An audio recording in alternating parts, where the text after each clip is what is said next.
నమస్తే రమగారు. నమస్తే జయ. రమగారు, ధర్మ సందేహాల్లో భాగంగా హ్మ్. దేవుని ప్రతిమలు అలానే ఫొటోస్ మనం తుడుచుకొని పూజ చేసుకునే ముందు తుడుచుకుంటాం కదా. దానికి ప్రత్యేకమైన రోజులు ఏమన్నా ఉంటాయా? ఈ రోజు తొడగొచ్చు, ఈ రోజు తుడుచుకోకూడదు, అట్లాంటి నియమాలు ఏమన్నా ఉన్నాయంటారా?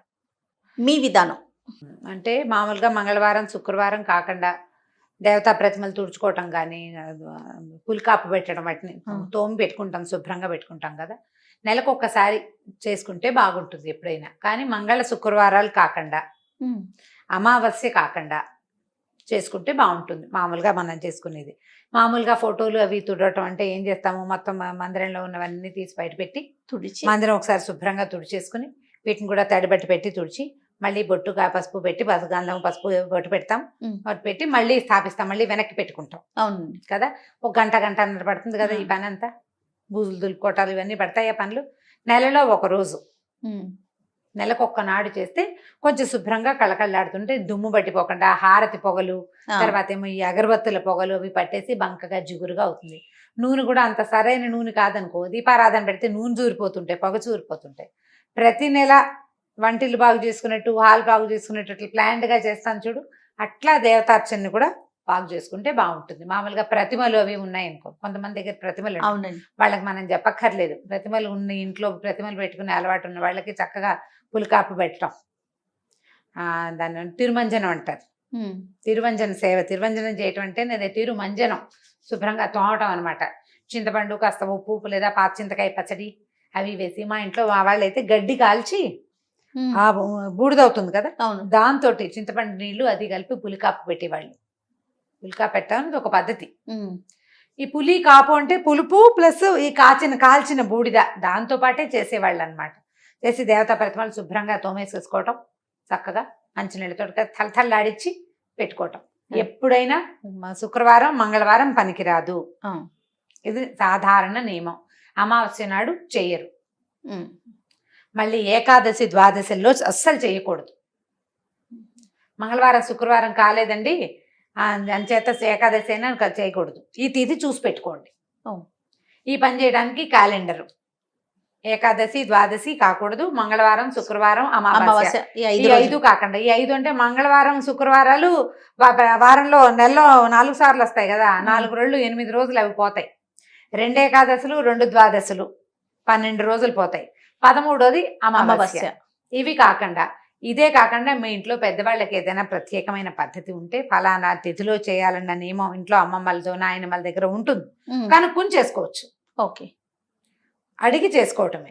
అయితే ఈ పులికాపు పెట్టిన తర్వాత ఏం చేసుకుంటాం, మళ్ళీ అన్ని వెనక్కి పెట్టుకుంటాం కదా. ఈ పెట్టినప్పుడు ఏం చేస్తామంటే 2 విధానాలు చేస్తారు చేయ. మామూలుగా మేం చేసే విధానం ఏంటంటే గంధం కలుపుకుంటాం. గంధం అరగదీసి సాన మీద తీసి ఈ గంధం బొట్టు పెట్టి ప్రతిమకి, అప్పుడు దాని మీద కుంకుమ బొట్టు పెడతాం. నేను ఒకరి దగ్గర చూశాను, కుంకుమలో కొద్దిగా ఆవు నెయ్యి కానీ నువ్వుల నూనె చుక్క కానీ కలిపి రంగరిస్తారు, అది పెడతారు. కుంకుమ పెట్టాలంటే నూనె చుక్క వేయాలి అందులో, అప్పుడు కుంకుమ రాలిపోకుండా ఉంటుంది. ముదురు రంగులో అలా బొట్టు చక్కగా మెరమెరలాడుతూ కనిపిస్తుంది. ఈ 2 పద్ధతులు చేస్తారు. గంధం పెట్టి బొట్టు పెట్టడం మామూలుగా మా ఇళ్లలో మేము చేసుకునే విధానం. పటాలైనా ప్రతిమలైనా కూడా గంధము పైన బొట్టు. ఈ గంధం సాంది లేవండి అంటే గంధాల డబ్బాలు కొనుక్కుంటాం కదా, అష్టగంధము అవి కొద్దిగా కలపండి. గంధం కొంచెం కలిపి గంధపు చుక్క పెట్టడం, దాని మీద కుంకుమ అతితే చక్కగా కుంకుమ రాలిపోకుండా ఉంటుంది, చక్కగా చూడ్డానికి బాగా అతుక్కుంటుంది. గంధము కుంకుమ 2 అర్పించిన ఫలితం కూడా లభిస్తుంది. ఇవి 2 పెట్టుకోవటం, ఇట్లా చూడగానే ఒక తృప్తి కలుగుతుంది. అలా ఇప్పుడు మందిరం శుభ్రం చేసుకున్నాక పువ్వులు, నిర్మాల్యాలు అవి రోజు పెట్టిన పూలు కొన్ని పటాలు వెనక్కి పడిపోయి వాటి వెనక్కి పడిపోయి అలా ఉంటాయి, వాటన్నిటిని క్లీన్ చేసేస్తూ ఉండండి. వాటిని ఎక్కడ పెట్టొచ్చు రమ్మగారు? పువ్వుల నిర్మాల్యాన్ని మామూలుగా మనకి పువ్వుల కుండీలు, పువ్వుల చెట్లు ఉంటే వాటి మొదళ్లలో వేసేసుకోవచ్చు. ఇంకో పని చేయొచ్చు, ఇప్పుడు మన మొక్కల్లో ఎరువులకి అవే కదా, సేంద్రియ ఎరువులు అవే కదా వాడుకుంటున్నాము. రోజు ఒక కవర్లో వేయడం, బాగా 3-4 గుప్పెళ్ళు అయిపోయిన తర్వాత ఏదైనా పెద్ద కుండీలో అడుగును పడేసి పైన మట్టేసేసేయండి. మన ఇంట్లో వెనకాల పెరళ్లలో స్థలాలు ఉంటే కనుక మొక్కల్లో వేసేసేయచ్చు.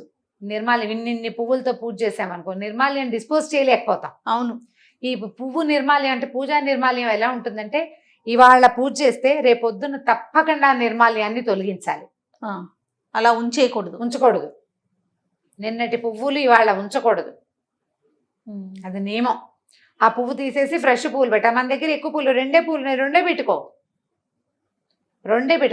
రోజువారీ నిండుగా పువ్వులతో పూజ చేస్తే చామంతులు అవి ఇంతంత ఉంటాయి చూడు, పెద్ద పెద్ద చామంతులు వచ్చినప్పుడు అవి కదలవు మెదలు వారమైనా అలాగే పచ్చగా మెరమరలాడుతూ ఉంటాయి. అవును. ఇప్పుడు మనం ఏం చేస్తాం, ఇవాళ పెట్టామా, ఇందాక నువ్వు అడిగిన డౌట్ చెప్తాను. ఇవి పెట్టిన తర్వాత ఈ రెండో రోజు కూడా పువ్వు అలాగే ఉంటుంది, ప్లాస్టిక్ పువ్వులే. తీయబుద్ధి కాదు, బాగుంది కదా అనిపిస్తుంది. కానీ ఆ పద్ధతి చేయకూడదు, తీసివేయాలి. పువ్వు అందంగా ఉందా లేదా అని కాదు, నువ్వు పెట్టిన రోజు రాత్రి గడిచిందా లేదా అనేది నియమం. మీకు ఆ పువ్వులు పచ్చగా ఉన్నాయి, పారే బుద్ధి లేదు, అలా అయితే ఓ పని చేయండి, చక్కగా ఆ పువ్వులు నిర్మాల్యం తీసి ఓ చిన్న ప్లేట్లో కాసి నీళ్ళు పోసి ఆ నీళ్ళలో వేసి హాల్లో పెట్టుకోండి. 4 రోజులు పువ్వులు కళకళలాడుతూ ఉంటాయి, టేబుల్ మీద బాగానే ఉంటుంది, అవేం పాడవ్వవు కదా, ఎక్కువ రోజులు ఉంటాయి. టేబుల్ మీద పెట్టుకోవచ్చు.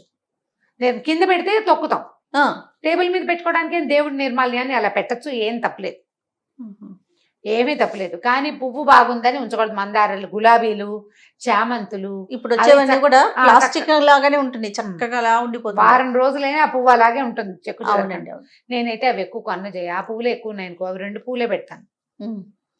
ఏవో చిన్న శంకు పూలు, మందారాలు వాటితో పూజ చేసుకుంటే సరిపోతుంది. రోజువారీ పూజ ఇన్ని పువ్వులతో చేస్తే అదంతా నిర్మాల్యాన్ని చెల్లించలేక దుంప దిగిపోతుంది. పూజ చేసిన ఫలితం అంతా ఈ నిర్మాల్యాన్ని అలక్ష్యంగా పడేస్తే ఎక్కువ పాపం వస్తుంది. అలక్ష్యం చేయకూడదు, దాన్ని జాగ్రత్త చేయాలి. తొక్కే చోట వేయకూడదు, తొక్కకుండా ఉండే చోట పెట్టుకోవాలి. కుండీలు ఈజీ మనకి, ప్రతి కుండీలో ఎంతో కొంత ఖాళీ ఉంటుంది. కొద్దిగా మట్టి తొలగ తీసి పువ్వులు వేసేసి పైన మట్టి లాగేసినా కూడా 4 రోజుల్లో కుళ్ళిపోతుంది, మన మొక్కలకి సత్తువ అవుతుంది. తొక్కక్కర్లేకుండా సరిపోతుంది. పెద్ద మొక్కలు ఉంటే మరీ మంచిది, అందులో వేసేసేయటం అడుగున. లేదా మనకి పెరట్లో కాస్త ఖాళీ స్థలం ఉంటే ఒక చోట కాస్త గొయ్యిదే పెట్టుకొని రోజు పువ్వులు అందులో వేసేసి ఎప్పుడో ఒక రోజు అది మూసేస్తే ఒక 2-3 నెలల తర్వాత అది ఎరువు అయిపోతుంది. ఆ ప్రాంతం అది తవ్వి ఇంకో చోట పెట్టుకోవచ్చు. లేదా ఆ ప్రాంతంలోనే కొత్త మొక్క పెడితే కింద ఉన్న ఈ సత్తువుతోటి బ్రహ్మాండంగా మొక్క వచ్చేస్తుంది, మొక్కలు బాగా వస్తాయి. ఇలా ప్లాన్ చేసుకోండి. నిర్మాల్యాన్ని మాత్రం ఉంచకూడదు.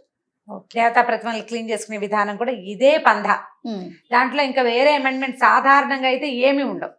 మనం జాగ్రత్త వహించవలసిన 2 ముఖ్యమైన విషయాలు ఏంటంటే, పండక్కి మామిడాకులు, పువ్వులు, తోరణాలు కడతామా, కట్టి 4 రోజులు ఎండిపోయేవి అక్కడే ఉండేలాగా చేయబోకండి. 2వ రోజు తీసేసేయండి, లేదా 3 రోజులు ఉంచాలనుకుంటే 3 అయ్యాక 4వ రోజు తీసేయండి.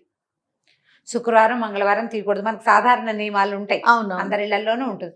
శనివారం నాడు తీసేయండి, శనివారం తీసేస్తే సరిపోతుంది కదా జ్ఞాపకంగా. ఇప్పుడు వాకిలి గుమ్మాన్ని కట్టింది కూడా నిర్మాల్యమేనా అనేది ఒక ప్రశ్న. గుమ్మాన్ని కట్టింది నిర్మాల్యమని భావించవలసిన అవసరం లేదు. కానీ ఈ రోజుల్లో వాటిని కూడా పారేయక్కర్ల. మన మామిడి మండలు అవి ఉంచుకుంటే ఈ పువ్వులు ఎక్కడైతే పడేసుకుంటాం, కుండీలో వేసుకుంటాం, మామిడి ఆకులను కూడా నలిపేసి అందులో పడేసేయండి. కిందది తొందరగా ఎరువు అవ్వడానికి పైన ఉన్న ఎండుటాకులు యూజ్ అవుతాయి. బంతి పూలు అవి పడేస్తే లాస్ట్ ఇయర్ మాకు 3 బంతి మొక్కలు వచ్చినాయి.